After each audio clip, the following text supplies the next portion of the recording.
Donc bonjour, on se retrouve aujourd'hui pour une vidéo sur comment mirer des œufs. Donc on va essayer de voir ensemble le fonctionnement. Donc évidemment, pour mirer des œufs, il faut être un petit peu équipé. Donc une lampe puissante de manière à pouvoir voir facilement à l'intérieur des œufs, être dans le noir et être bien organisé.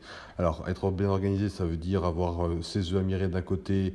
Moi, je les mets sur la droite, comme vous le voyez. Je mets mon plateau de retournement prêt à aller dans la couveuse en face de moi et les œufs que je vais écarter sur la gauche, car plus on laisse l'œuf se refroidir, c'est moins bon pour son développement dans le futur. Donc là, on est en présence d'un œuf qu'on appelle clair, hein, donc sans développement de, d'embryon, donc pas de traces de vaisseau sanguin. Donc c'est quelque chose, ce sont des œufs donc on va pas mettre en couveuse puisqu'ils ne sont pas fécondés. Alors certains ont l'impression que la tache noire au milieu pourrait être quelque chose de fécondé. Non, il n'en est rien. On va le voir tout à l'heure. Des œufs fécondés, il y a vraiment pas de doute dessus. Donc sur cet œuf, on l'écarte tout simplement. Ça sert à rien de le conserver. Donc là, on voit sur cet œuf qu'il est fécondé, mais ça se voit pas bien à l'écran. Donc on va prendre un autre œuf sur lequel on va voir un peu plus en détail la fécondité.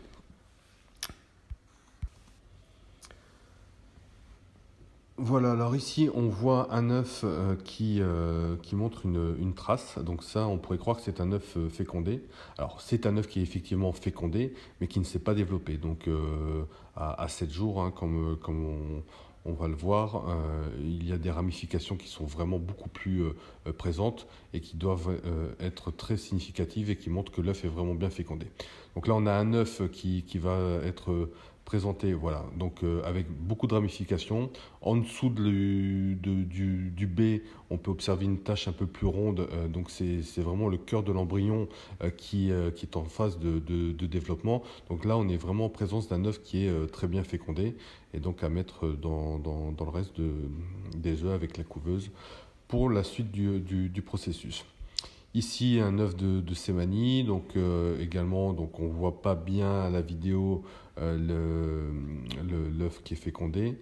Sur celui-ci, on a une trace, donc une ligne de sang, on va dire, qui pourrait laisser penser que c'est un œuf fécondé, mais d'expérience, tout ce qui est dans cet ordre de sens, bon, c'est pas des œufs qui vont être à mettre en couveuse, même si là, on a l'impression de voir un petit système racinaire. Il n'y a pas d'embryon, on voit qu'il n'y a pas de petit point noir qui a tendance à bien se développer, à bien bouger lorsqu'on mire l'œuf. Donc ça, c'est des œufs qui vont être écartés de la couveuse, puisque ça n'en aura rien. C'est quelque chose qui va pas se développer à l'intérieur de la couveuse. C'est un œuf qui est avorté.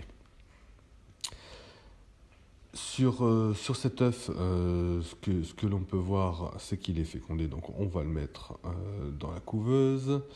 Celui-ci, voilà, on voit bien le système racinaire, donc avec au milieu l'embryon qui bouge légèrement. Donc évitez de trop secouer l'œuf.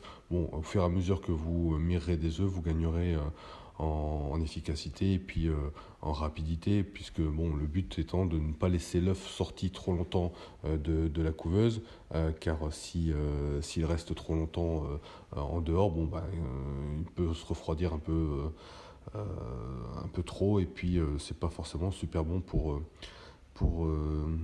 pour l'embryon. Voilà, donc là on voit bien la ramification, on voit bien au milieu l'embryon, le petit cœur. Voilà, donc là on est sur un bel œuf bien fécondé. Voilà, ici, œuf Semani, on voit bien voilà, la ramification qui est vraiment très nette, hein. Il y a pas de doute, il y a vraiment pas de doute possible sur le fait que l'œuf soit fécondé, hein. Je me faisais à la réflexion, je reprends un œuf non fécondé et je ne sais pas si vous voyez, mais quand je bouge là, il y a une espèce de traînée. Et certaines des fois se disent tiens c'est un œuf qui est fécondé, c'est pas alors soit ils confondent avec le jaune d'œuf, ce qui est pas du tout ce qui n'est pas preuve qu'il est fécondé, mais il y en a beaucoup qui se trompent et qui voient voilà, quelque chose bouger à l'intérieur et qui se disent ah bah c'est bon, c'est un œuf qui est fécondé. C'est pas le cas. Voilà, là un autre exemple très clair. Voilà, là on est vraiment sur un bel exemple d'un œuf fécondé qui a commencé. Et puis bah plus rien. Voilà, on a une autre traînée derrière là, enfin un tout petit marquage. Et rien à l'intérieur. Voilà, donc quand vous voyez un œuf comme ça, bon ben ok c'est chiant. C'est un œuf qui a été bien fécondé, qui a démarré, et puis bah voilà, la nature faisant ce qu'elle a à faire, l'œuf c'est pas développé. Voilà.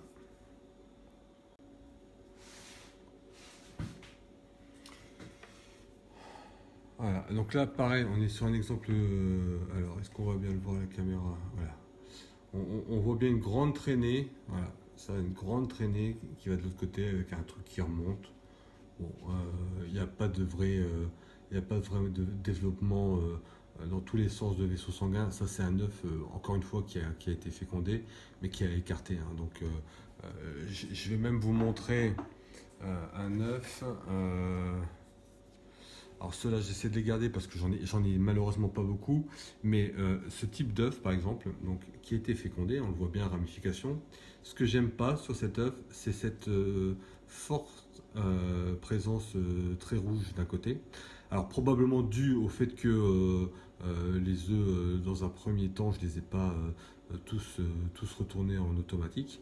Ce qui peut peut-être risquer d'amener à une mauvaise formation. Donc bon, j'aurais beaucoup de cette race-là, je les écarterai. En l'occurrence, j'ai très peu de reproducteurs et j'essaye d'en avoir un peu plus. Donc je vais garder pour voir ce que ça donne. Donc au 18e jour, on va faire un second mirage. Et donc là, on va chercher à mettre les œufs qui sont bien développés en couveuse. Donc là, on va constater, ce sont vous le voyez, des vaisseaux qui sont bien développés. Un œuf qui va être beaucoup plus foncé, preuve qu'il y a quelque chose, en l'occurrence un poussin à l'intérieur. Et puis on va essayer de chercher des traces qui montrent que le poussin est actif. Donc on va bien positionner sa lampe dessus. Et vous voyez, on voit bouger à l'intérieur, donc soit des ombres, soit directement là le bec du poussin, donc qui est en bonne position pour commencer à brécher son œuf. Donc ça c'est quelque chose d'assez assez sympa à voir. Et moi j'écarte systématiquement les œufs qui ne montrent aucune activité. Alors des fois je tapote un petit peu avec mon doigt enfin avec mon ongle plus précisément sur l'œuf pour au cas où le poussin puisse être endormi. Donc là je viens de le faire. Quand j'ai un doute, je repose l'œuf, je continue ma série et je reviens dessus. Mais j'essaie vraiment d'avoir un maximum de mouvements pour optimiser les chances parce que bien souvent, comme c'est mon cas, j'ai des œufs qui sont en attente pour pouvoir relancer d'autres couveuses. Si j'attends trop longtemps avec de l'espoir sur 1, 2, 3, 4, 5, 10 œufs que j'ai pas bien identifiés, bon, bah, vous perdez vite facilement une journée ou deux et c'est un peu dommage. Donc on cherche vraiment à avoir cette notion de mouvement qui permet de rassurer, de mettre des bons œufs en couveuse. Donc suite à ça, bah, il arrive le moment assez sympa où on a la délivrance et l'éclosion des poussins. Donc ça c'est vraiment des moments qui sont très chouettes à regarder.